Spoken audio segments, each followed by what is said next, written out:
Nick married Jolie 3 years ago, but he wouldn't have done so if she hadn't become the sole owner of the business following her father's sudden death. Her father, a seemingly young and strong businessman, died unexpectedly from a stroke. Jolie was Mr. McMillan's only child and the sole heir to his fortune. This is why Nick, a handsome slacker accustomed to living off women, took an interest in her. Jolie was captivated by Nick's charming promises while he planned to stay with her until a more profitable opportunity arose. However, it soon became clear that the most favorable option, the jackpot of his life, was Jolie. She inherited her father's colossal wealth, and Nick knew exactly how to take advantage of it. He believed he could easily manipulate her deep affection for him to control her fortune, and everything was going as well as possible for Nick. The girl was deeply grieving. Her father had been her pillar of support and the most significant person in her life. So, Nick quickly surrounded Jolie with care and support during such a hard time. The young and naive girl was unaware that the worst moment of her life had spurred Nick to hide his true nature even more. At least until their wedding, he maintained his good behavior, ensuring there was no turning back. After the funeral, he proposed marriage, suggesting they wait until her mourning period for her father was over. Nick was adept at deception, manipulation, and pretense. He could become whoever he needed to be and do whatever was expected of him. With his wealthy girlfriends, he typically didn't put in much effort, thinking there would always be another wealthy woman. With Jolie, the name was worth it, the efforts would not be in vain, and the cunning man clearly understood it. But the first hurdle for him came unexpectedly from a source he couldn't have foreseen. Jolie's father had a best friend who was also his main deputy in the company and godfather to Jolie. Mr. Chinland understood right away that Jolie was head over heels in love and wouldn't be dissuaded from marriage. Her grief over losing her father made her seek a replacement, but as an intelligent and shrewd man, Mr. Chinland categorically insisted on a prenuptial agreement, and he managed to win Jolie over to his side. "Nick, it's for business. Is it that hard?" Jolie asked, repeating what Mr. Chinland had told her. "This is humiliating." "Do you think I need your money?" the man retorted, indignant at this turn of events. "Hey honey, it's just a formality. We only need it in case of divorce. My godfather really wants us to sign it. He's always been like a second father to me," Jolie explained. Jolie may have been naive about financial matters, given that she'd never had to worry about money, but she wasn't a fool in other respects. When she set a goal, she achieved it no matter what. Nick was pinned against the wall and had to agree to all of Mr. Chinland's terms. The marriage contract formulation was standard, but it curtailed Nick's rights completely. It was evident that the business and all other property inherited from Jolie's father could not become joint property of the spouses. Nick assumed he would receive a share in the dividends and acquire new property and assets. However, the contract, drafted by a top-class lawyer, prevented Nick from having this opportunity. Despite this, Nick believed the marriage was still beneficial to him, as he would access his wife's finances without control and build up capital for the future. He was going to take money from the common budget on a daily basis and transfer it to his name. But Nick was mistaken in this regard too. Mr. Chinland was a dedicated, decent, and responsible person who not only controlled Jolie's financial flows in business but also her personal finances. Nick had limited funds for personal expenses, but nevertheless, he remained optimistic about the future and waited to see how the situation would develop. Soon, it turned out that his patience was indeed rewarded. Jolie had been trying to conceive since on their wedding day. Jolie longed for motherhood, but each new cycle brought only bitterness and disappointment. Initially, she attributed her difficulties to nerves and the stress of a frantic lifestyle. She had taken the business into her own hands, learning a lot on the go, which was naturally exhausting. After more than a year of unsuccessful attempts, she sought help from specialists, underwent a full medical examination, and identified the cause of her failures. The symptoms she had attributed to a busy lifestyle turned out to be alarm bells. Her body was warning her of problems, but she had ignored them. Finally, doctors diagnosed her with cancer. She endured almost 2 years of treatment and suffering, but with little success. During this time, Nick played the role of husband only nominally. His vested interest was that Jolie simply did not exist, and he hadn't managed to hide it well enough. Although they never openly discussed it, Jolie was aware of the numerous women her husband had cheated on her with. Nick believed he was adept at conspiracy and manipulation, thinking he was successfully playing the role of a dying wife's husband without arousing suspicion. He felt lucky and thought he only needed to endure a little longer to achieve his desired outcome. However, Nick's behavior was condemned and discussed by everyone, from the nurses in the hospitals where Jolie was treated to Mr. Chinland. The man was furious and helpless. He couldn't comprehend why Jolie would desperately want to preserve her marriage on the brink of the grave. He was also worried that Jolie had no will, which meant her husband automatically became her only heir. Mr. Chinland was sure that Nick would squander all the property within a few years. However, the elderly man was at a loss on how to broach such a delicate subject with his goddaughter, who until recently had emanated health and youth but now had no chance and was dying. The score was counting down to weeks. Nick was already rubbing his greedy hands, his eyes burning with anticipation of getting rid of his frowning and sick wife and acquiring solid capital. It seemed to him that the matter was in the bag. Mr. Chinland prayed that he did not have to start a conversation about the will himself, but fortunately it was not necessary. Jolie started the conversation herself, and her secret left him speechless. She had planned everything meticulously, with finesse and ruthlessness he never expected. Revenge is truly a dish best served cold, and Jolie executed it flawlessly. The way she came up with and realized did not take much effort and time, but completing her journey here on Earth, she realized her main dreams. Unfortunately, Jolie's loved ones did not witness a miracle, and she passed away without recovering. She had arranged the details of her funeral with great care before her death. Serene and resolute, she clearly conveyed her final wishes. The day after the farewell ceremony, the notary called the people mentioned by Jolie in her will and asked them to arrive for its announcement. Nick was shocked by such news. He was sure that his wife had not drawn up any official document in case of her death, and that he would become her sole heir as the law usually provides in such cases. Still hoping for the best, he went to the appointed meeting, taking his new mistress, Shirley, who was a striking beauty. Upon entering the notary's office, Nick spotted Mr. Chinland and Jolie's friend Kurt Turgan. But what caught him off guard was that Kurt wasn't alone, he was pushing a stroller with a baby boy inside. Nick was completely unaware of Kurt's marriage or the birth of the child. Although Nick wasn't an expert in any field, he certainly wasn't foolish. It didn't take him long to realize that there was a hidden agenda at play and that he had been outsmarted. Despite this, curiosity overwhelmed him. He wanted to know what Jolie had devised, even though it was already evident that it would be something incredibly humiliating for him. For approximately 15 minutes, everyone remained silent, occupying different corners of the room. No one else arrived. The notary seemed to have deliberately prolonged the introductory part as much as possible, telling them why they had gathered and what an honor it was to read the deceased's last will and testament. Even then, Nick could tell by the wicked gleam in the notary's eyes that something was amiss.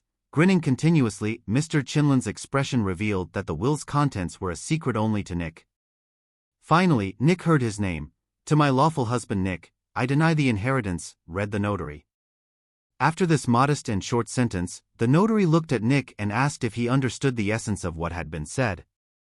Humiliated, Nick had no choice but to nod. At that moment, Shirley took his hand and tried to get up to leave defiantly, but Nick held her in place. She looked at him questioningly, but he ignored her. Despite wanting to flee the scene of his public humiliation as quickly as possible, the play was not over, and the invited audience needed to see it through to the end. After a brief pause, the notary continued, "I bequeath all my personal property to my only son, Robert Turgan. Until he reaches adulthood, I appoint his father, Kurt Turgan, and Mr. Chinland as guardians and administrators of his estate." This shocking revelation hit Nick like a gut punch. "The son from Kurt?" His patience broke and he burst out with a surprised scream. Other than Nick and Shirley, the news didn't surprise anyone present. "Is the boy Jolie's biological child?" Nick asked, gasping for breath and raising his voice. "Yes, Robert is the biological son of Jolie and Kurt," it clarified Mr. Chinland. "She hasn't been pregnant in the last 2 years." "That's impossible." Nick desperately clutched at straws, despite realizing that modern methods didn't require pregnancy to have a child. The godfather smirked, clearly relishing Nick's shock and disappointment. The advancements in medicine these days are astounding, he remarked. Kurt remembered the horror he felt 2 years ago when he discovered his best friend was seriously ill with little chance of recovery. It was shocking how calmly she spoke about her limited time and what she needed to do. That's when she revealed her desire to become a mother no matter what. I had my eggs preserved before starting treatment. I was told that I probably wouldn't be able to raise my own child, but I insisted. Kurt, I grew up without a mother, and I know it isn't easy, but I always felt her love and protection. Does Nick agree to raise the child alone? Kurt cautiously inquired. Who would allow him? He would gladly become a guardian and use the baby's money as he lacks conscience. No, I've already realized that my dear spouse is someone of questionable character, to put it correctly. His reaction to my diagnosis and prognosis, I don't even want to speak about him. This man isn't worth getting upset about. And what about the baby? Kurt asked. Jolie hesitated, which was unusual for her, as she was usually fearless. I don't know how to broach the subject delicately. Maybe there is no delicate way. In short, I need you to raise my child, she finally said, looking at Kurt with determination. Kurt was stunned by her request but quickly understood the gravity of the situation. Jolie continued, I trust you and Mr. Chinland to take care of Robert and ensure that Nick doesn't get his hands on my son's inheritance. I've arranged everything in my will to protect Robert and secure his future. Nick, realizing he had been outsmarted and left with nothing, sat in silence as the reality of his situation sank in. The notary finished reading the will and Nick's public humiliation was complete. His dreams of easy wealth had evaporated, and he was left to contemplate his future without Jolie's fortune. I would like you to be the father of my child, Jolie exclaimed in a high-pitched voice. Are you joking? You have a husband, Kurt replied, clearly unprepared for this. Yes, I do have a husband, and I will have him until the day I die. I've already made that decision. Kurt, of course, we won't sleep together. It's impossible given my current condition. I can't carry the baby myself.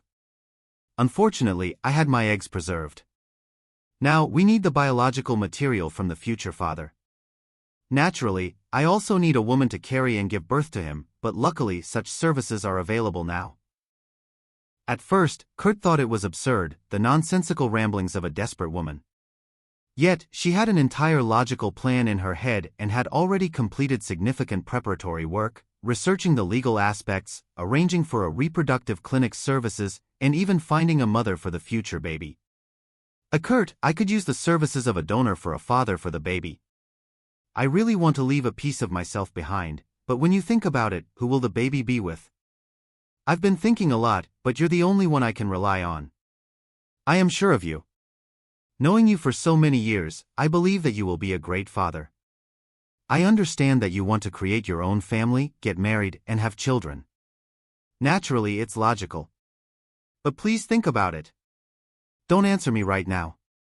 For me, after what happened with Nick, it is critical that the father of my child is someone who doesn't prioritize money, someone who won't exploit my assets.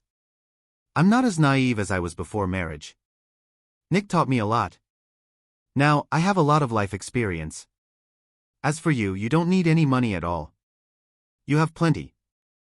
My father has the money, Kurt replied, correcting Jolie's reasoning for the first time. You know you're going to get it. You work tirelessly to keep the family company thriving. You've never been needy. Now, I know for a fact that a man who grew up poor will never stop thinking about having enough to eat. And if his decency is also lacking, there will be a big problem. I have experienced that firsthand, the woman sadly added. To be honest, I'm completely confused. I had an entirely different idea of becoming a father. I need to consult my parents. Understand that I can't make such a decision alone. I will need the help of close family members when I become a father, so I have to inform them and ask for their opinion. Jolie had no objection. She only requested that Kurt promise to keep the information secret. The conversation with Kurt's parents was very difficult. His father neutrally accepted everything that was said, listened to all the explanations, and assured Kurt that he would support his son's decision and help as much as he could with his grandchild. His mother, however, was not as open-minded. Like all mothers, she wanted him to marry a good woman and have children together. She felt immense sympathy for Jolie. She had known her from childhood and thought highly of her. But this request? It was very difficult for a mother to accept that her potential grandchild's mother was dying and that the child would be carried by another woman. Can't the child get the disease? The mother dreaded asking, finding it awkward and out of place. However, how else could she ensure her grandson's safety? Jolie does not have a hereditary form of the disease, Kurt answered. This reassured the anxious woman. To some extent, though not completely, Kurt's mother eventually expressed her support for her son's decision after careful consideration. Kurt himself also struggled with indecision. Jolie's proposal caught him off guard, but after some period of contemplation, he concluded that there was no reason to refuse. When he conveyed his approval to Jolie, she was overjoyed, and they began implementing her plan step by step. While Kurt sat and reflected on the life-altering story, Mr. Chinland reminisced about the conversation with Jolie a little over 2 months ago. Starting from afar, she said that she honored Mr. Chinland as a second father and hoped he wouldn't refuse her request. Then she blurted out that she wanted him to become the guardian of her son. Initially, Mr. Chinland thought his goddaughter was delirious, but as Jolie shared the full story, he was left in shock. Not only had Jolie and Kurt made such a bold decision, but they had also hidden it for so long. How old is the baby now? Mr. Chinland asked. Robert is 8 months old, Jolie smiled. You both truly know how to surprise, Mr. Chinland explained, still processing the shock. I don't want Nick to find out about the child before I die. In fact, he will only find out when my will is announced. I've already had it drafted, and it's held with the notary. However, there's one aspect that still needs to be resolved. Robert will have only one parent. I've reassessed many aspects of my life, and I don't want to leave anything to chance. Kurt has parents, so if anything were to happen to him, Robert will go to them. But I want you to have rights too, just in case. Being good at understanding people, the elderly man sensed that it could be too dangerous to act with Nick like this, even though Jolie's husband fully deserved such treatment. Jolie, are you sure this is the way to treat your husband? He's a repugnant man, involving oneself with him means. I mean, why do you need such vengeance from beyond the grave? He expressed his thoughts, then immediately stopped himself. Sorry, dear, for being so rude. You know, I've pondered this for 2 years. I witnessed Robert's birth, saw how Kurt loves him and his parents adore him. I require nothing else. I have accepted the situation.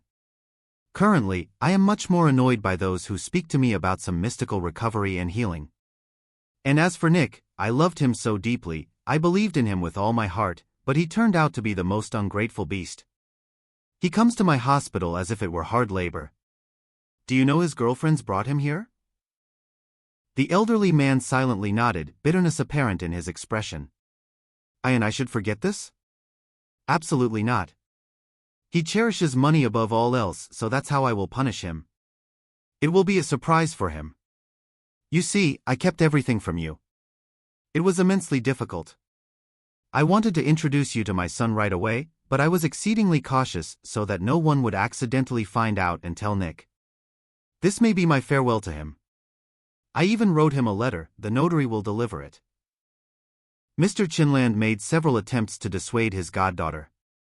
It seemed to him like an ill-advised decision, yet the woman maintained her stance, and he had to concede. After all, it is her final will, and it deserves to be respected. Amidst the sudden silence in the notary's office, everyone was engrossed in their own thoughts. You don't need to be a fortune-teller to guess that Nick cursed Jolie in every possible manner. People like him have no inkling that they themselves might be to blame and that others' behavior could be a perfectly logical response. Yet, such introspection is too complex for people like Nick. Why bother searching for problems within oneself? Strangely enough, it was Shirley who interrupted the silence. She tried to take her lover by the elbow to lead him out, but Nick had no intention of leaving as he had not finished speaking. Are you sure that I'm not entitled to anything at all? A mandatory share or whatever it's called? I am the husband, after all, the man shrieked. Even Shirley winced at such behavior, let alone the others present. Only the elderly notary, accustomed to such conduct, remained unsurprised. According to the will, you are not included in the circle of persons entitled to a mandatory share in the inheritance. Moreover, I carefully studied your marriage contract, its text is attached here. The notary patted the thick folder in front of him with his hand, and you have no chance, even when appealing to the courts. Although you naturally retain the right to such an appeal. Of course I will dispute it. It's unclear who this illegitimate child really is who she claimed as her son. Nick went on a rampage, not realizing what he was saying. Kurt struggled to restrain himself from punching the arrogant man, and even the usually calm Mr. Chinland flushed in anger. Only the notary remained as calm as a python. For him, this was a typical workday and nothing was surprising. He calmly responded, "The attached here are not only the child's birth certificate but also medical documents providing clear answers about his birth. Furthermore, as per the deceased's request, there is a DNA examination result confirming that your wife is the biological mother of Robert Turgan. I should inform you that all documents have been gathered completely and thoroughly." Can I see? Nick wanted to see the evidence. No, you can only review the part that pertains to you. All other documents, especially those regarding a child, can only be disclosed with the parent's consent. Of course, I do not permit it, Kurt immediately interjected. So it's possible only in a court proceeding if the court deems it necessary to demand these documents, the notary clarified. This was the final straw for Nick. He stormed out of the office, slamming the door behind him, vowing not to let this matter rest. His mistress, however, was more polite. She said goodbye and left quietly, closing the door behind her. Does it matter that he didn't sign that the will was read to him? Mr. Chinland asked the notary. There are many like him, it's nothing more than a formality, the notary reassured him. It would be funny if it weren't so sad. I still don't understand how Jolie got involved with him, Mr. Chinland said his thoughts aloud, but his question remained rhetorical. The men quickly signed the necessary documents and shook hands. Mr. Chinland helped Kurt put little Robert into the stroller. Will you join us? I want to take a walk, get some fresh air, and it's good for the baby, Kurt asked. Certainly, I'll join for a while. They walked in silence, listening to the rustle of the stroller wheels. Do you think Jolie would be satisfied with how I'm coping? Kurt finally asked, revealing what had been bothering him. I'm sure of it. You're a wonderful father, and it's clear to see how much you both mean to each other, Jolie's godfather reassured him. To be honest, there's one thing I can't get out of my head. You know, I think Jolie told you that I advised her against what just happened at the notary's office. Are you talking about this circus? And angry, but he resolved to take action. Determined to reclaim some semblance of dignity and control, he decided to pursue the matter through legal channels. Nick began researching inheritance laws, seeking any loophole that might allow him to challenge Jolie's will.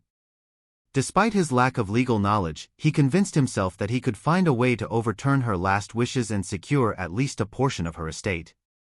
Meanwhile, Kurt and Mr. Chinland continued to care for little Robert, focusing on fulfilling Jolie's final wishes. They had grown closer during this challenging period, forming a bond over their shared responsibility and love for the child. Both men were determined to provide Robert with a stable and loving home, as Jolie had wanted. As Nick's efforts to contest the will dragged on, he found himself entangled in a web of legal complexities and mounting expenses. He hired an attorney, spending what little money he had left on legal fees, but each attempt to challenge the will was met with strong opposition from Kurt and Mr. Chinland's legal team. The courts upheld Jolie's meticulously crafted will, leaving Nick with nothing. Shirley, having moved on with her life, had no interest in reconnecting with Nick. She had quickly realized that he was not the wealthy, successful man he pretended to be. Her departure left Nick feeling more isolated and desperate than ever.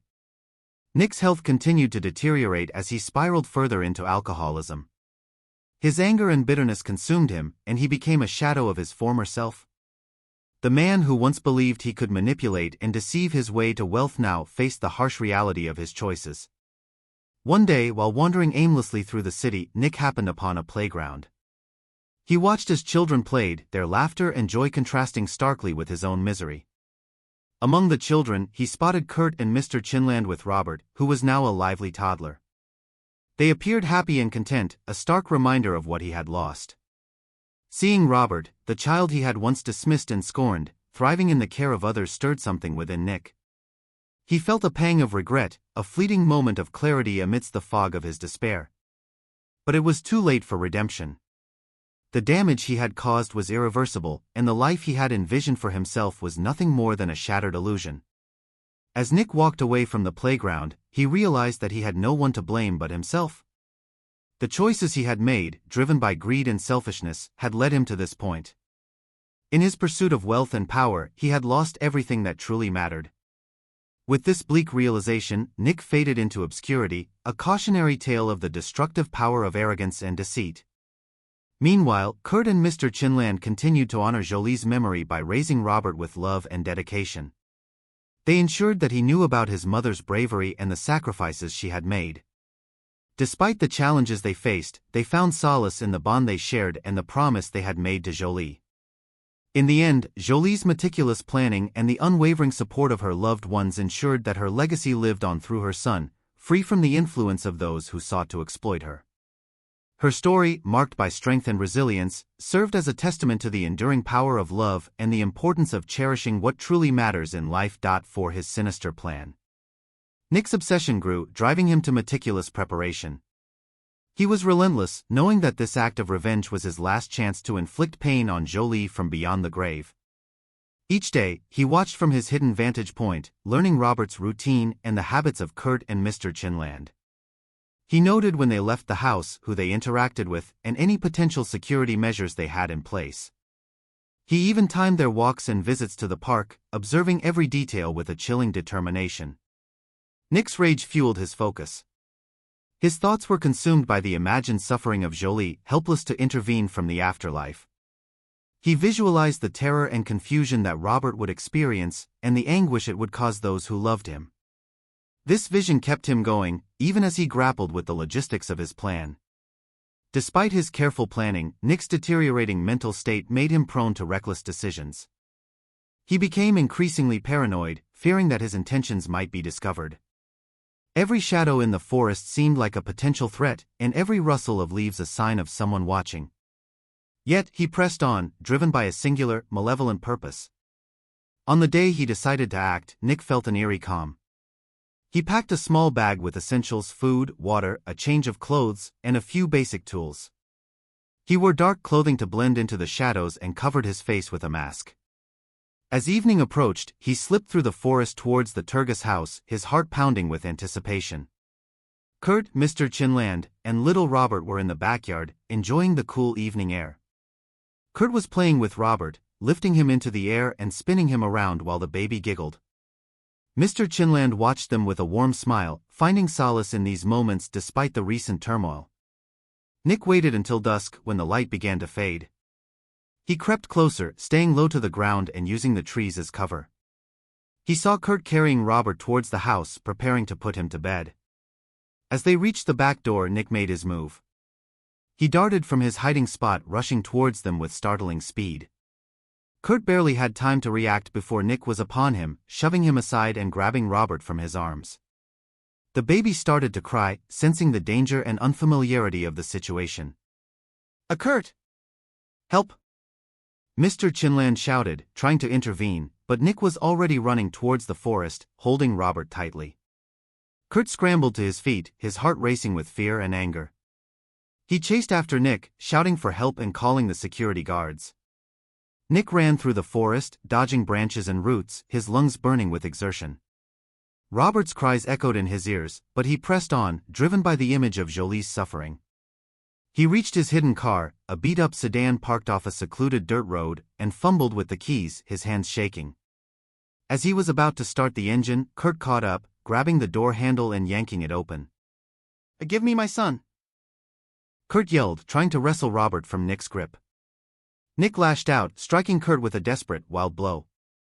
But Kurt's determination was stronger. Fueled by love and fear for Robert's safety, he fought back with all his strength. In the struggle, Nick lost his grip on Robert, who fell into Kurt's arms. Holding his son tightly, Kurt backed away, his eyes blazing with protective fury. Nick, realizing he had failed, sank to the ground, gasping for breath. Security guards arrived moments later, apprehending him and ensuring he couldn't escape. Kurt hugged Robert close, tears of relief streaming down his face. Mr. Chinland arrived, having followed the commotion. He placed a reassuring hand on Kurt's shoulder. "You did it, Kurt. You saved him." As the police took Nick away, he glared at Kurt and Mr. Chinland with a mixture of hatred and despair. His plan had failed, and now he faced the consequences of his actions. For Kurt, Mr. Chinland, and little Robert, life would eventually return to a semblance of normalcy, but the shadow of Nick's malevolence would serve as a reminder of the fragility of their peace and the enduring power of love and family in the face of adversity. Hidden within the forest, allowing him to keep a close watch on the area. He had noticed the suspicious behavior of Nick during his surveillance and had been on alert for any unusual activity. On that critical Wednesday, the gamekeeper had been shadowing Nick, waiting for him to make his move. As Nick lay on the ground, the gamekeeper quickly checked on the nanny and Robert. The nanny was unconscious but breathing, and Robert, still strapped in the stroller, was crying but unharmed. The gamekeeper called the security team from the settlement and explained the situation. Within minutes, security personnel and an ambulance arrived, securing Nick and attending to the nanny. Nick, now restrained and semi-conscious, was taken to the nearest police station. The authorities quickly pieced together the evidence: his surveillance notes, the stolen car with false plates, and the stun gun. Nick's premeditated plan was laid bare, and his motive was clear. The police notified Kurt and Mr. Chinland about the incident. Kurt was overwhelmed with relief and gratitude. He rushed to the police station to ensure Robert was safe and to thank the gamekeeper for his timely intervention. Mr. Chinland accompanied him, both men shaken by how close they had come to a disaster. At the police station, Nick sat in a holding cell, his anger and frustration mounting. He realized his plan had failed spectacularly and that he was now facing serious charges. His thoughts of revenge had backfired, leaving him with nothing but a long prison sentence ahead. Kurt and Mr. Chinland, holding Robert tightly, met with the gamekeeper to express their profound thanks. Kurt, eyes brimming with tears, said, "You saved my son's life. I can't thank you enough. We owe you everything." The gamekeeper, a humble man, replied, "I was just doing my job. I'm glad I could help." That man was trouble from the start. As the legal process unfolded, Nick was charged with attempted kidnapping, assault, and a host of related crimes. His trial was swift, given the overwhelming evidence against him. He was sentenced to a lengthy prison term, ensuring he could no longer pose a threat to Robert or anyone else. Life gradually returned to normal for Kurt, Mr. Chinland, and little Robert. They remained vigilant, but the fear that had gripped them began to dissipate. The nanny, after a period of recovery, returned to her duties, more cautious but determined to protect Robert. For Kurt, the incident reinforced the preciousness of his son and the importance of family. He devoted even more time to Robert, cherishing every moment they spent together. Mr. Chinland, too, became a constant presence, providing support and wisdom. As the years passed, Robert grew into a happy, healthy child, surrounded by love and security. The shadow of Nick's malevolence faded, replaced by the warmth of a family united by adversity. Kurt often thought of Jolie, feeling her presence in Robert's bright eyes and infectious laughter. He was determined to honor her memory by raising their son with all the love and care she had hoped for. And so, despite the dark chapter of Nick's vengeful plot, the story ended on a note of resilience and hope. The strength of family bonds and the enduring power of love triumphed, ensuring a bright future for Robert and those who loved him. Mr. Mayo listened attentively as Kurt recounted the intricate and tumultuous events that had unfolded in his life. He nodded thoughtfully, occasionally interjecting with a question or a sympathetic remark. Kurt felt a sense of relief in sharing his story with someone who was not directly involved, someone who could offer a fresh perspective. As Kurt described Jolie's illness, their decision to preserve her eggs, and the subsequent plan for Robert's birth, Mr. Mayo's expression shifted from curiosity to deep empathy. He could sense the weight of Kurt's emotions and the complexity of the situation involving Nick's vengeful actions. When Kurt mentioned Nick's motives for revenge, Mr. Mayo leaned forward, his brow furrowing in concern. "It's a terrible thing when hatred takes hold of someone's heart," he remarked solemnly. "People can do unimaginable things when they're driven by such emotions." Kurt nodded sadly. "Yes, it's been a nightmare. Jolie wanted to protect Robert from Nick's influence, from his greed and manipulation. She never imagined he would resort to such extremes. Mr. Mayo remained silent for a moment, processing everything he had heard. "You've been through so much," he finally said. "And Robert, he's fortunate to have you looking out for him." Kurt managed a small smile. "Thank you. I'm trying my best." Jolie would have wanted him to have a good life, free from all this drama. "I can see that," Mr. Mayo replied warmly. "You're a good father, Kurt. And you've handled all of this with remarkable strength." Kurt appreciated the words of encouragement. It was reassuring to hear that from someone like Mr. Mayo, who had witnessed a different kind of adversity in his life in the woods, away from the chaos of human emotions.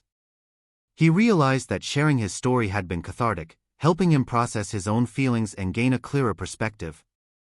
As the evening wore on, Kurt and Mr. Mayo continued their conversation, discussing lighter topics like the local wildlife and the tranquility of living in such a secluded area. Kurt felt a sense of peace settling over him, knowing that Robert was safe and that there were people like Mr. Mayo watching out for others in the community. Eventually, Kurt bid Mr. Mayo farewell, promising to keep in touch and express his gratitude again. As he drove back home with Robert sleeping peacefully in the back seat, Kurt reflected on the events of the day.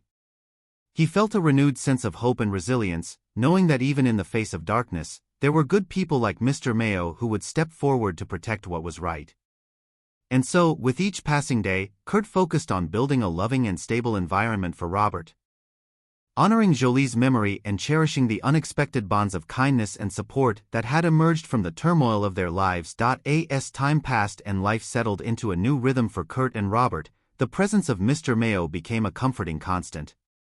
His visits and genuine care for Robert added a layer of security and warmth to their lives, reinforcing the sense of family beyond biological ties. Kurt found solace in Mr. Mayo's perspective during their conversations. The gamekeeper's blunt honesty about Nick's actions and motivations helped Kurt reconcile his own feelings of guilt and responsibility. Mr. Mayo's reassurance that Nick's choices were his own, driven by deep-seated flaws rather than external influences, allowed Kurt to release the burden of self-blame. Their friendship deepened as Mr. Mayo continued to watch over Robert, fulfilling his promise to Jolie in spirit. The Chinese belief Mr. Mayo mentioned about saving a life resonated deeply with Kurt, reinforcing the idea that they were all bound together by their shared responsibility and love for Robert. Meanwhile, life took a positive turn for Kurt personally. He met a single mother at Robert's kindergarten, and their children quickly bonded. Kurt's parents, hopeful for his happiness, welcomed this new chapter in his life, envisioning a loving future where Robert would have not just a stepmother, but potentially siblings as well. Throughout it all, Kurt remained steadfast in keeping Jolie's memory alive for Robert. He shared stories, showed pictures, and reminded Robert daily of his mother's enduring love and protection. It was a promise he intended to keep, ensuring that Robert grew up knowing the depth of his mother's love, even in her absence. As for Nick, justice was served with a lengthy prison sentence. His absence brought a sense of closure and security to Kurt and Robert's lives, allowing them to finally breathe a sigh of relief after enduring so much turmoil and uncertainty. In the quiet moments when Kurt watched Robert play or saw him smile, he knew that despite the challenges they had faced, they had come through stronger together. And with Mr. Mayo's steadfast presence, Robert had not just a guardian angel watching over him, but a devoted friend who embodied the true meaning of family.